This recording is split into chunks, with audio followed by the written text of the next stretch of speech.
नमस्कार साथियों, आ चुका आपका होस्ट एंड दोस्त पवन लेकर के ताजा तरीन टॉपिक आपके अपने YouTube channel educational centre Jharkhand पे। ये हमारा यूट्यूब चैनल है एजुकेशनल सेंटर झारखंड। जो भी साथी अभी इस चैनल पे क्लास कर रहे होंगे वो कृपया इस चैनल को सब्सक्राइब कर देंगे, लाइक कर लेंगे और अपने साथियों में शेयर कर देंगे। ठीक है, जो इस चैनल पे नए होंगे वो सब्सक्राइब कर लेंगे और अपने साथियों में शेयर भी कर देंगे ताकि उन लोगों को भी जुड़ने का मौका मिले। ठीक है, चलिए साथियों, आज का क्लास हम लोग स्टार्ट करते हैं। उससे पहले हम लोग पीछे का रिवाइंड कर लेते हैं। पिछले क्लास में हम लोगों ने पढ़ा था साथियों इंडिपेंडेंट एंड इम्पार्शियल जुडिशरी के बारे में। किसके बारे में पढ़ा था? इंडिपेंडेंट एंड इम्पार्शियल जुडिशरी यानी स्वतंत्र एवं निष्पक्ष न्यायपालिका। ठीक है, स्वतंत्र एवं निष्पक्ष न्यायपालिका क्या होता है इसके बारे में हम लोगों ने देखा था। पूरे अच्छे तरीका से डीपली एनालिसिस करके मैं आप लोगों के लिए लेकर के आया था और आप लोगों को अच्छे से बताया भी था। आज हुई इंतजार की घड़ी खत्म। आज हम लोगों को सीखना है फंडामेंटल राइट्स, यानी हमारा अपना जो अधिकार होता है, हमारा मौलिक अधिकार जो होता है, उसके बारे में आज हम लोग जानेंगे। कल क्लास नहीं हो पाया था, क्लास 8 का। मैं कहीं चला गया था, इसकी वजह से क्लास नहीं आप लोगों को ले पाया था, इसके लिए सॉरी। कल क्लास नहीं हुआ उसके लिए। आज हम लोग पढ़ेंगे फंडामेंटल राइट्स। ठीक है, चलिए साथियों, तो शुरू करते हैं आज का क्लास एक मोटिवेशन से। क्या है आज का मोटिवेशन? क्लास 6 में भी और क्लास 7 में, ये दोनों में भी मैंने यही मोटिवेशन आप सभी लोगों के लिए रखा है, आप लोगों के लिए भी यही है। Well done is better than well said, यानी कथनी से बड़ा करना होता है, करनी होती है ना। यानी आप जो हो, जो बोल रहे हो, आप अच्छे अच्छे तो बोल लेते हो, लेकिन अच्छे अच्छे कर पाते हो क्या? इसका बात है यहाँ पे। आप लोग अगर अच्छे बोल सकते हो, अच्छे कमिटमेंट कर सकते हो, तो अच्छे करने का भी दम रखो ना। जैसे मान लेते हैं आपने आज एक टारगेट सेट किया, आपने सोचा अपना जो है सो कि मुझे 6 घंटा पढ़ना है। ठीक है, आपने क्या सोचा? 6 घंटा मुझे पढ़ना है। जब आप 6 घंटा पढ़ने के लिए कमिटमेंट अपने आप से किए, तो उस 6 घंटा को पूरा कीजिए, यानी 6 घंटे का आप पढ़ाई कीजिए। ऐसा नहीं है कि 6 घंटा आप पढ़ रहे हो, अगर ये टारगेट आपने सेट किया उसमें 7 घंटा लग जा रहा है पढ़ने में, तो 7 घंटा तक ही पढ़िए, क्योंकि अपना टारगेट को भी पूरा कीजिए, अचीव कीजिए अपना टारगेट को भी, और अपना कमिटमेंट को भी पूरा कीजिए। अगर आप इस तरह से करते हो तो आपका जो है so self confidence, self motivated रहोगे, सेल्फ कॉन्फिडेंस बना हुआ रहेगा। जैसे आपने 6 घंटा पढ़ने का लिया टारगेट, उसी तरह से आप 10 घंटा टारगेट लो सूतने का भी, 2 घंटा खेलने का भी। इस तरह से आप जो टारगेट बनाते हो, जैसे 10 घंटा आप सोने का लिए टारगेट या 8 घंटा सोने का टारगेट लिए, तो 8 घंटा सोने का जो टारगेट लिए हो उसको पूरा करो, सो एकदम बिंदास, कोई दिक्कत नहीं है। लेकिन 6 घंटा अगर पढ़ने का टारगेट लिए हो तो उसे भी पूरा करने का प्रयास करो। ठीक है, चलिए साथियों, तो इस तरह से आप जो अपने आप से कमिटमेंट करते हो, कहना बड़ी बड़ी बातें, कहना बड़ी बात नहीं होती, बड़ी बड़ी करना जो है सो बड़ी बातें हो जाती है।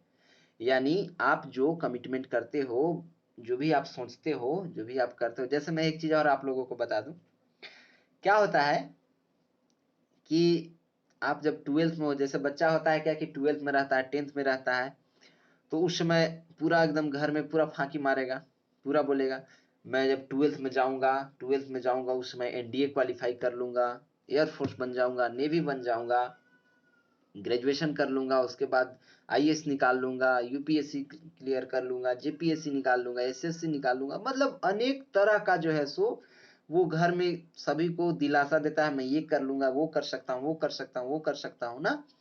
तो जो घर में बड़े बुजुर्ग लोग रहते हैं हमारे घर में, वो लोग क्या कहेंगे? हाँ भाई, इसकी शादी करा दो। समझे? क्या बोलेंगे? इसकी शादी करा दो। जब उसकी शादी हो जाएगी तो जो वो पीछे भांज रहा था, जिस तरह से वो कमिटमेंट कर रहा था कि मैं वो कर दूंगा, ये कर लूंगा, पहाड़ उठा दूंगा, ये ढा दूंगा, वो कर दूंगा, क्या करेगा? बोलेगा जा रहे हैं चाचा अब दिल्ली कमाने। ठीक है, इस तरह से वो जो है सो निकल जाएगा। तो दादाजी जो रहेंगे, जो बड़े बुजुर्ग रहेंगे, वो बोलेंगे नहीं नहीं, तुम उस समय बोल रहे थे कि मैं ये कर लूंगा, वो कर लूंगा, वो कर दूंगा। बोला नहीं नहीं नहीं, ऐसा कुछ नहीं है।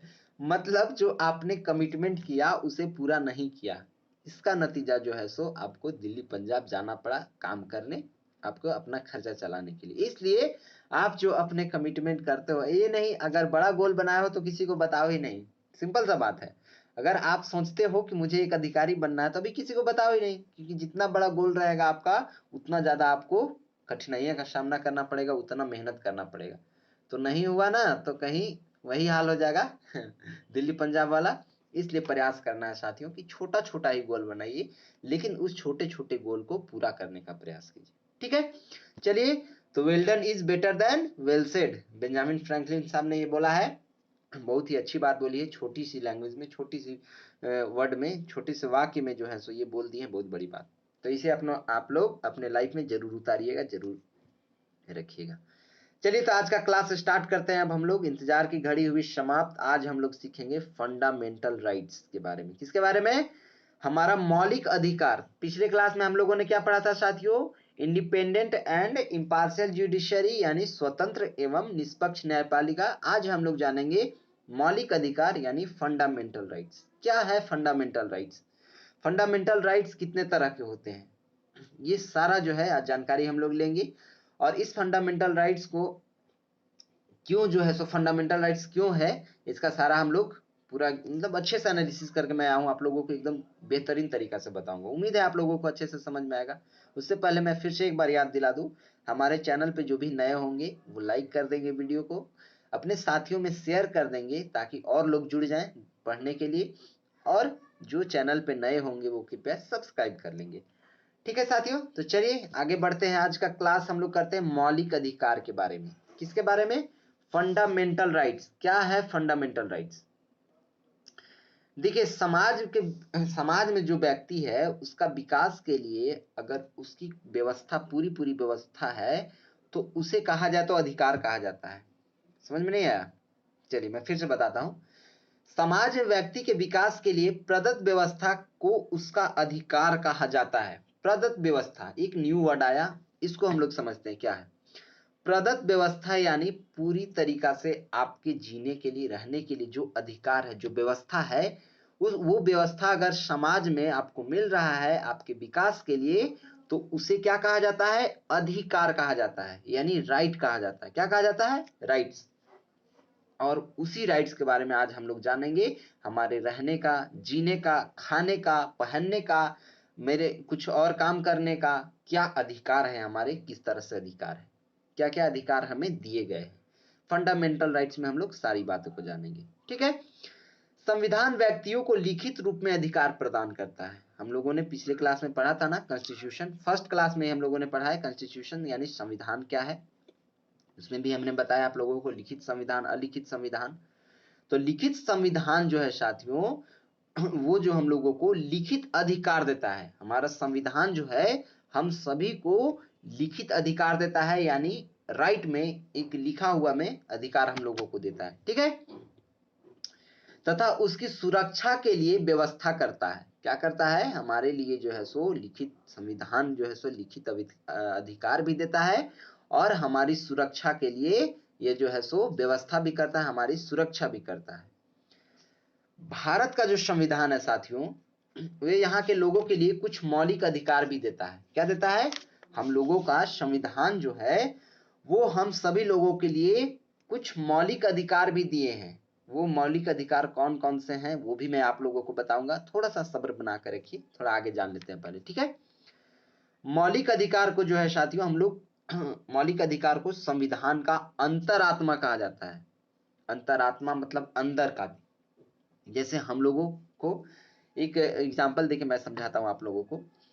जैसे आप कोई काम करने जा रहे हो, वो काम सही है या गलत, आप किसी से भी सजेशन ले रहे हो, किसी से भी सजेशन लिए ना, लेकिन लास्ट में जब वो काम करने का समय आएगा, जिस समय आपको वो काम करना रहेगा, तो अंदर से एक आवाज जाएगा, आपके अंदर से एक आवाज आएगा कि ये काम करना चाहिए या नहीं करना चाहिए। अगर अंदर से आवाज आता है कि हाँ करना चाहिए, तो आपका मन फिर करने को हो जाएगा कि हाँ चलो ठीक है ये काम कर लेते हैं। लेकिन आपके अंदर से आवाज नहीं आया कि नहीं ये नहीं करना चाहिए, गलत है, तो आपका मन क्या करेगा? उसको करने पे राजी नहीं होगा, यानी वो काम वो नहीं करेगा। तो जो अंदर से आवाज आया ना, वही क्या कहलाया? अंतरात्मा। ठीक है, जिसे हम लोग अंतरात्मा कहते हैं। तो मौलिक अधिकार को संविधान का क्या कहा जाता है? अंतरात्मा कहा जाता है। ठीक है, संविधान के भाग 3 में ध्यान से सुनिएगा, इंपॉर्टेंट पॉइंट है, नोट कर लीजिएगा। पेन पेपर हाथ में, पॉलिटी बुक साथ में लेकर के बैठ जाइए और नोट करने को हो जाइए तैयार। संविधान के भाग 3 में जो है सो अनुच्छेद 12 से 30 तक, कहां तक? संविधान के भाग 3 में 12 से 30 तक जो आर्टिकल है यानी अनुच्छेद है, और 32 से 35 तक जो अनुच्छेद है यानी आर्टिकल है। इंग्लिश मीडियम हो यानी सीबीएसई बोर्ड हो या जैक बोर्ड हो, कोई भी इस वीडियो को देख सकते हैं, पढ़ सकते हैं, और हमारे गार्जियन लोग भी देख सकते हैं, क्योंकि ये जो है सो फंडामेंटल राइट्स यानी हमारे मौलिक अधिकारों के बारे में जानना हमें बहुत ज्यादा जरूरी है कि हमारे अधिकार क्या है। ठीक है, चलिए, तो क्या है संविधान का अनुच्छेद भाग 3 में जो है साथियों, नोट कर लीजिएगा, इंपॉर्टेंट पॉइंट है, संविधान के भाग 3 में अनुच्छेद यानी आर्टिकल 12 से 30 तक और 32 से 35 तक, इसमें जो है सो हमारे मौलिक अधिकारों का जिक्र किया गया है, वर्णन किया गया है। कौन कौन से अनुच्छेद में? 12 से 30 तक जो अनुच्छेद है सो यानी 12 से 30 तक का जो आर्टिकल है, article number 12, article 13, article 14, article 15, इसी तरह से आर्टिकल 30 तक, और आर्टिकल 32 से आर्टिकल 35 तक यानी अनुच्छेद 32 से अनुच्छेद 35 तक जो है सो इतने अनुच्छेदों में हमारे मौलिक अधिकारों के बारे में बताया गया है, वर्णन किया गया है। ठीक है, समझ में आ गया? मौलिक अधिकार व्यक्ति के विकास में सहायक होते हैं। हमारा विकास जो है उसमें मौलिक अधिकार हमारी मदद करता है, हमें सहायता प्रदान करता है। ये देश के सभी नागरिकों को सरकार की मनमानी और निरंकुशता से बचाते हैं। मौलिक अधिकार जो है साथियों, वो देश के जितने भी मनमानी करने वाले लोग हैं या सरकार की निरंकुशता जो है उससे जो है सो सभी नागरिकों को बचाता है ना, उसको अधिकार दे करके।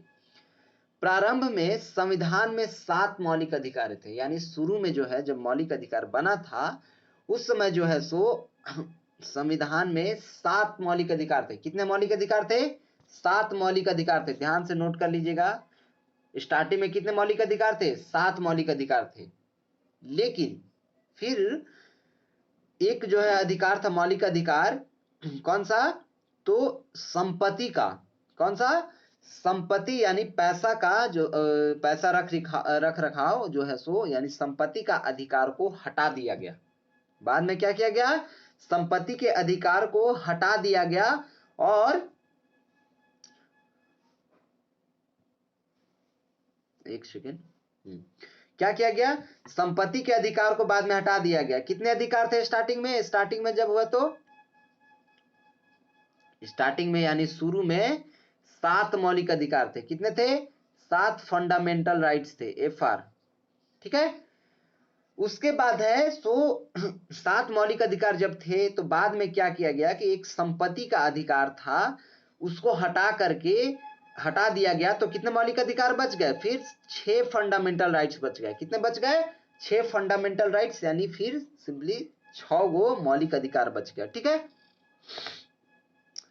अगर आपको कोई दुख तकलीफ हो, अगर आपको कोई प्रॉब्लम हो, अगर आपको लगता है कि कोई अधिकारी आपके अधिकारों को, या फिर कोई आदमी या कोई व्यक्ति आपकी अधिकारों का हनन कर रहा है, आपके अधिकारों का दुरुपयोग कर रहा है, फायदा उठा रहा है, या गलत कर रहा है आपके साथ ना, तो आप जो है सो न्यायालय में जा सकते हैं, कोर्ट में जा सकते हैं, कोर्ट की शरण में आप जा सकते हैं। वहां पे आपको जरूर न्याय मिलेगा। जैसे आम चाल की भाषा में क्या बोला जाता है, कभी भी आप लोग सुनते होंगे, कभी भी लड़ाई होता है या झगड़ा होता है तो आप लोग देखते होंगे कि शहर में हो या फिर गांव में हो, अगर झगड़ा होता है तो वहां पे क्या उन लोग बोलते हैं? हमेशा आप लोग सुनते होंगे कि कानून के बारे में नहीं कुछ बोलेंगे, समाज के बारे में कुछ नहीं बोलेंगे, लेकिन एक चीज जरूर बोलते हैं, I will see you in the court. यानी मैं कोर्ट तक जाऊंगा, मैं तुझे कोर्ट में देखूंगा, यानी न्यायालय में देखूंगा। यानी उन सभी को भरोसा है साथियों, उन सभी को ये चीज विश्वास है कि मैं अगर कोर्ट में जाता हूं, मैं न्यायालय में जाता हूं, तो मुझे जरूर इंसाफ मिलेगा, मुझे वहां पे जरूर न्याय मिलेगा। इसलिए न्यायालय पे हर एक लोगों का भरोसा है, कानून पे तो बहुत कम भरोसा है। और क्यों भरोसा नहीं है वो मैं एक और वीडियो सेशन लेकर के आऊंगा कि कानून पे लोग भरोसा क्यों नहीं करते हैं, पुलिस वालों पे भरोसा क्यों नहीं करते हैं, उसका वीडियो मैं बता दूंगा। एक मैंने पिछले क्लास में लेकर के आया था FIR प्रॉब्लम के बारे में, आप लोगों को पता हो तो देख लीजिएगा, उसका लिंक मैं डिस्क्रिप्शन में यहाँ ऊपर डाल दूंगा, डिस्क्रिप्शन में भी डाल दूंगा, ऊपर भी यहाँ पे डाल दूंगा आई बटन पे, ठीक है। तो क्या है कि मैंने बताया था उसमें कि पुलिस आसानी से हमारी FIR दर्ज क्यों नहीं करते, इसके बारे में हमने बताया था डीपली, अच्छे से आप लोग उसे देख सकते हैं। इसके बाद मैं एक और सेशन जो अभी मैंने बोला कि विश्वास पुलिस वालों पे क्यों नहीं होता, इसका भी सेशन मैं लेकर के आऊंगा, उसमें भी कुछ है तथ्य, वो मैं बताऊंगा आप लोगों को। लेकिन अभी इतना जानिए कि अगर कहीं भी लड़ाई झगड़ा होता है तो क्या बोलते हैं लोग, I will see you in the court, यानी मैं तुझे न्यायालय में देख लूंगा, न्यायालय कोर्ट में देख लूंगा, मैं कोर्ट तक जाऊंगा, अगर कहीं से काम नहीं बनेगा तो मैं कोर्ट तक जाऊंगा, वहां मुझे इंसाफ जरूर मिलेगा, ये उन लोगों का भरोसा होता है। इसलिए जो है सो अगर आपके साथ कोई दिक्कत हो, कोई परेशानी हो, तो आप कोर्ट में जा सकते हैं, वहां बेफिक्र रहिए कि वहां आपको न्याय जरूर मिलेगा, ठीक है। चलिए साथियों, तो आज हमने क्या देखा, मौलिक अधिकार। अब मौलिक अधिकार के कुछ जो है सो मौलिक अधिकार के बारे में हमने जाना, लेकिन भारत संविधान द्वारा नागरिकों को जो दिया गया है मौलिक अधिकार, 6 मौलिक अधिकार जो अभी मैंने आप लोगों को बोला, कितने, 6 फंडामेंटल राइट्स जो मैंने आप लोगों को बोला, वो कौन कौन से हैं जरा वो भी हम लोग जान लें, ठीक है। चलिए, तो पहला मौलिक अधिकार के बारे में जानते हैं। पहले का नाम क्या है, समानता का अधिकार। क्या है पहला, समानता का अधिकार। मौलिक अधिकार में 6 मौलिक अधिकारों में पहला अधिकार क्या है हम लोगों के पास, समानता का अधिकार। क्या है ये समानता का अधिकार, कानून के नजर में सभी लोग समान हैं। समानता का अधिकार का मतलब यही है कि कानून के नजर में सभी लोग समान हैं। इसका मतलब यह है, अब इसका मतलब भी हम लोग समझते हैं कि कानून के नजर में सभी लोग समान किस तरह से हैं, तो देखिए किस तरह से समान है। इसका मतलब यह है कि सभी लोग देश के कानून पर, कानून एक देश के कानून का एक समान सुरक्षा प्रदान करेगा। सभी लोगों को यह बिलीव है, सभी लोगों को यह विश्वास है कि देश का कानून सभी को जो है सो एक समान सुरक्षा प्रदान करेगा, यानी चाहे वो अमीर हो, चाहे वो गरीब हो, चाहे वो किसी जाति धर्म से हो, सभी लोगों को जो है सो कानून एक समान सुरक्षा प्रदान करेगा। अगर कोई किसी को तंग करता है, कोई किसी को मारता है, पीटता है, तो कानून हमेशा उसके लिए सुरक्षा देगा, हमेशा उसको सपोर्ट करेगा, ठीक है, बचाएगा ना। इस अधिकार में यह भी कहा गया है कि धर्म, जाति या लिंग के आधार पर किसी भी नागरिक के साथ भेदभाव नहीं किया जा सकता। इस अधिकार में यह भी बताया गया है, समानता का अधिकार में यह भी बताया गया है कि किसी भी जाति का हो कोई भी, या कोई धर्म का हो, या कोई किसी कोई लिंग हो, तो उसके आधार पर जो है सो उस नागरिक के साथ, उस व्यक्ति के साथ कोई भेदभाव नहीं किया जा सकता, ठीक है। समानता का अधिकार में ये है, नोट कर लीजिएगा, इंपॉर्टेंट पॉइंट है, मैं बार बार आप लोगों को बता रहा हूं, ठीक है। किसी व्यक्ति को खेल के मैदान में, होटल, दुकान इत्यादि सार्वजनिक स्थानों पर जाने के लिए नहीं रोका जा सकता। कोई भी व्यक्ति कहीं भी जा सकता है, कोई भी सार्वजनिक स्थान पे जा सकता है, कोई भी होटल में जा सकता है, कोई भी दुकान में जा सकता है, खेल के मैदान में जा सकता है, कहीं भी उसको जाने के लिए रोक टोक नहीं है। ये हमें कौन सा अधिकार देता है, समानता का अधिकार हमें इस अधिकार को हमें इस अधिकार को देता है, ठीक है, समानता का अधिकार। राज्य देश के हर नागरिक को सरकारी नौकरी के लिए समान अवसर प्रदान करेगा। इस अधिकार में, यानी समानता का अधिकार में जो है साथियों, ये भी बताया गया है कि हमारा राज्य जो है देश के हर नागरिक को, यानी हमारे देश के जितने भी नागरिक हैं उन सभी को एक समान जो है सो सरकारी नौकरी के लिए अवसर प्रदान करेगा, हमेशा एक समान अवसर देगा, किसी के साथ कोई भेदभाव नहीं किया जाएगा, यानी किसी को ज्यादा नौकरी दिया जाए या किसी कास्ट को कोई कम नौकरी दिया जाए, ऐसा कुछ नहीं है, सबको बराबर सम्मान दिया जाएगा, बराबर अवसर मिलेगा, ठीक है। तो हमने क्या देखा साथियों, समानता का अधिकार देख लिया। अब हम लोग जानते हैं स्वतंत्रता का अधिकार। आज हम लोग फंडामेंटल राइट्स पूरे अच्छे तरीका से पढ़ेंगे क्योंकि बहुत ज्यादा इंपॉर्टेंट है, ठीक है। थोड़ा लंबा होगा वीडियो, लेकिन आप लोग कॉपरेट कीजिएगा, समझने का प्रयास कीजिएगा, थोड़ा सा लंबा होगा लेकिन बेहतर रहेगा। अगर मैं आधा में छोड़ दूं तो आप लोगों को ही दिक्कत होगा कि सर ऐसे क्या यार, पूरा बताना था, तो ठीक है, इसलिए मैं पूरा बताऊंगा। स्वतंत्रता का अधिकार ये हमें क्या देता है, क्या प्रदान करता है? तो चलिए इसमें भी देख लेते हैं इसके अंतर्गत क्या क्या अधिकार आते हैं। इसके अंतर्गत साथियों, देश के नागरिकों को अभिव्यक्ति और भाषण, शांतिपूर्ण सभा करने एवं संगठन बनाने का अधिकार इसमें मिलता है। देश के किसी भाग में आने जाने और रहने तथा कोई भी व्यवसाय करने या कारोबार करने का अधिकार प्रदान किया गया है। यानी स्वतंत्रता का अधिकार में साथियों हमारी यह अभिव्यक्ति आजादी की ये देता है, हमें आजादी की शक्ति देता है, आजादी के अधिकार प्रदान करता है ये कि हम कहीं पे भी भाषण दे सकते हैं, किसी से भाषण, किसी के ये में भाषण दे सकते हैं, शांतिपूर्ण सभा कर सकते हैं, यानी शांति बनाए रखे एक सभा कर सकते हैं, मीटिंग कर सकते हैं, कोई संगठन बना सकते हैं हम लोग, अच्छा संगठन, कोई शांतिपूर्ण संगठन बना सकते हैं।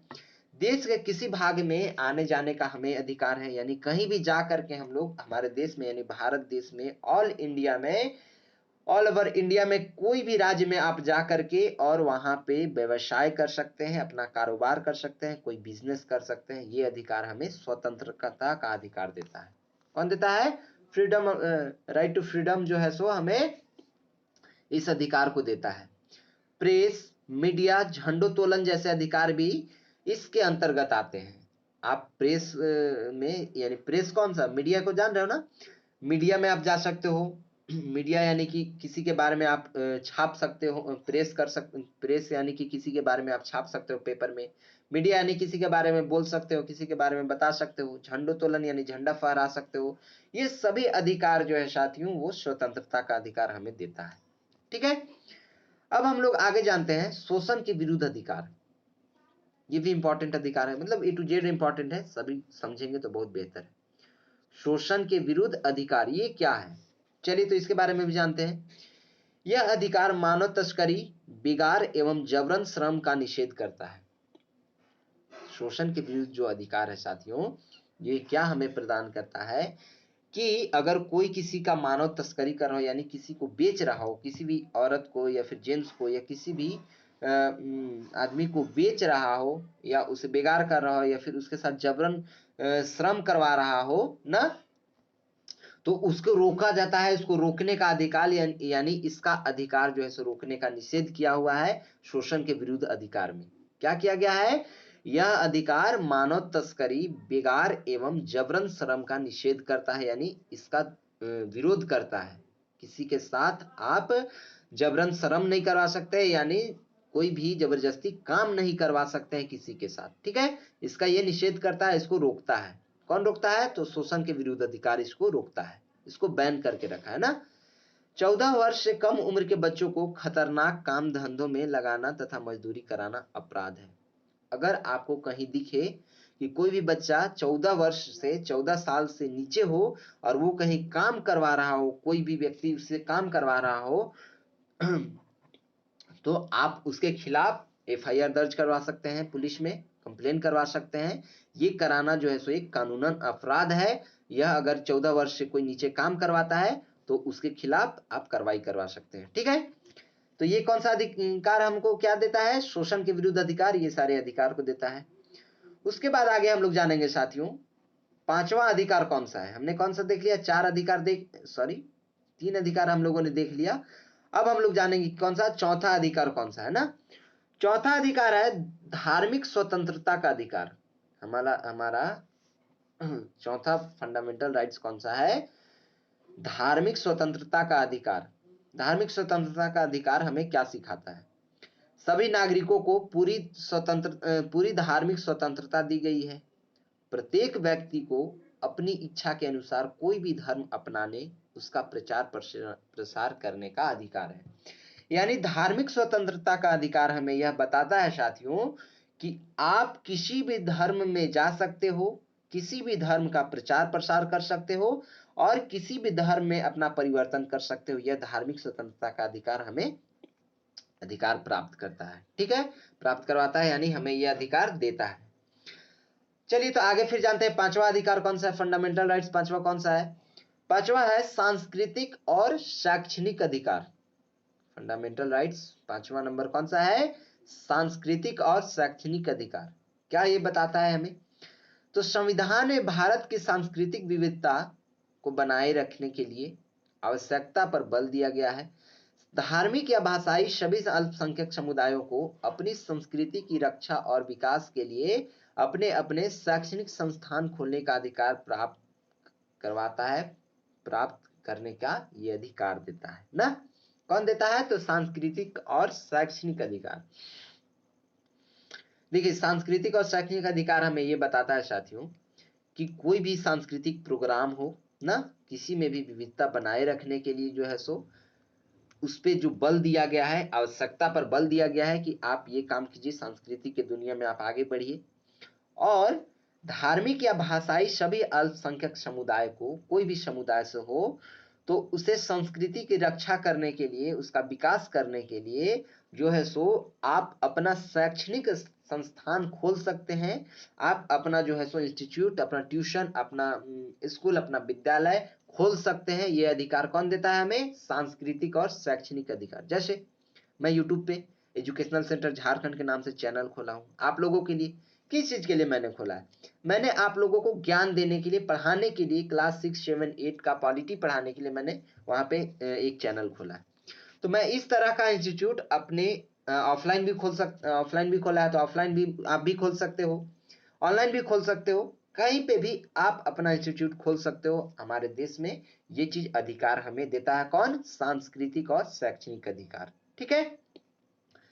एंड फाइनली लास्ट कौन सा अधिकार है? फंडामेंटल राइट्स, संवैधानिक उपचार का अधिकार। छठा नंबर कौन सा है? संवैधानिक उपचार का अधिकार।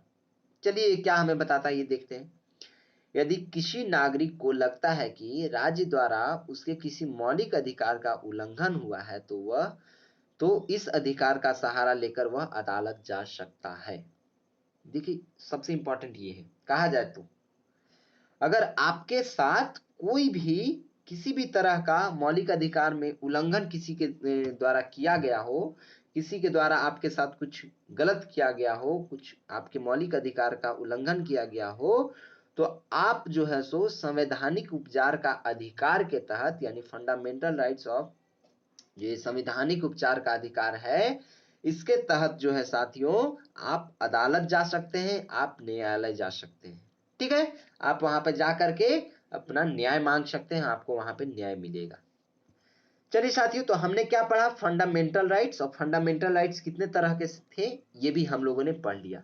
अब यहाँ पे कुछ क्वेश्चन दिया हुआ है साथियों कि निम्नलिखित परिस्थितियों में कौन से मौलिक अधिकारों का उल्लंघन हो रहा है, ये चीज आप बताइए। तो यदि 12 साल का एक बच्चा ताला बनाने के कारखाने में मजदूरी करता है, तो ये कौन सा अधिकार का हनन हो रहा है? यहाँ हमने बताया है ये शोषण एवं शोषण के विरुद्ध अधिकार। इसमें ये चीज बताया गया कि 14 साल से नीचे के बच्चे को काम नहीं करना है, कहीं पे भी काम नहीं करने देना है। ठीक है, तो ये अधिकार यहाँ पे लगेगा। फिर कौन लगेगा? उसके बाद कौन? ये सारा क्वेश्चन दिया, आप लोग जरूर पढ़ के इसे सॉल्व कीजिएगा।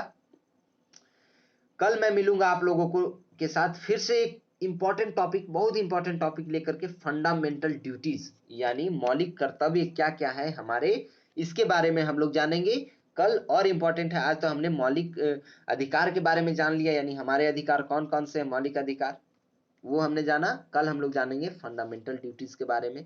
ठीक है, कौन कौन से फंडामेंटल ड्यूटीज किस तरह के हैं वो भी हम लोग जानेंगे। फिर हम लोग जानेंगे सेकुलरिज्म यानी धर्मनिरपेक्षता के बारे में। मतलब पूरी इंपॉर्टेंट टॉपिक है, सारा मैं लेकर के कंटेंट आया हूँ आप लोगों के लिए। ठीक है, तो चलिए साथियों, ये कंटेंट जिनके पास बुक नहीं होगा वो मेरा टेलीग्राम चैनल है पवन सिंह सर के नाम से। क्या नाम से है? पवन सिंह सर के नाम से आप वहां पे सर्च कर सकते हैं। ऐसे मैं डिस्क्रिप्शन में लिंक दे दूंगा टेलीग्राम चैनल का, आप वहां से जाके डाउनलोड करके और हमसे जुड़ सकते हैं। ठीक है, चलिए साथियों, तो आज यहीं तक रखेंगे। हमने क्या सीख लिया आज? फंडामेंटल राइट्स, बहुत इंपॉर्टेंट टॉपिक था, हमने उसे कवर कर लिया अच्छे से। कल हम लोग मिलेंगे, फंडामेंटल ड्यूटीज लेकर के मैं आऊंगा आप लोगों के लिए, अच्छे से एनालिसिस करके और अच्छे से बताऊंगा। तो आज यहीं तक रखते हैं, कल मिलते हैं फिर। तब तक के लिए मैं सबको बता दूं कि लाइक, सब्सक्राइब और शेयर जरूर करें, क्योंकि अभी फंडामेंटल राइट्स चल रहा है, यानी बहुत ज्यादा जो इंपॉर्टेंट टॉपिक है। फिर कल फंडामेंटल ड्यूटीज में बताऊंगा, वो भी बहुत ज्यादा इंपॉर्टेंट है। तो सभी लोगों में शेयर कर दे ताकि सभी लोगों को ये पता चल जाए कि अभी इंपॉर्टेंट टॉपिक चल रहा है, सभी लोगों को ये जानकारी बहुत, ये क्लास 8 वालों के लिए नहीं, ये हर एक जनता के लिए, हर एक नागरिक के लिए इंपॉर्टेंट जानकारी है। ठीक है, फंडामेंटल राइट्स यानी मौलिक अधिकार, मौलिक कर्तव्य क्या क्या है हमारे, ये जानना बहुत जरूरी है, सभी लोगों को ये जानना चाहिए। मिलते हैं फिर नेक्स्ट क्लास में, तब तक के लिए लाइक सब्सक्राइब और शेयर करते रहिए, अपने साथियों के साथ शेयर करते रहिए, नए हैं तो सब्सक्राइब करते रहें और लाइक कर दें वीडियो को। बड़ों को सम्मान तब तक के लिए देना है, छोटों को प्यार और अपना व्यक्तित्व इस प्रकार विकसित करना है कि महिलाएं आप लोगों के साथ सुरक्षित महसूस करें। जय हिंद साथियों, मिलते हैं फिर नेक्स्ट क्लास में, तब तक के लिए बाय बाय, टेक केयर, जय हिंद।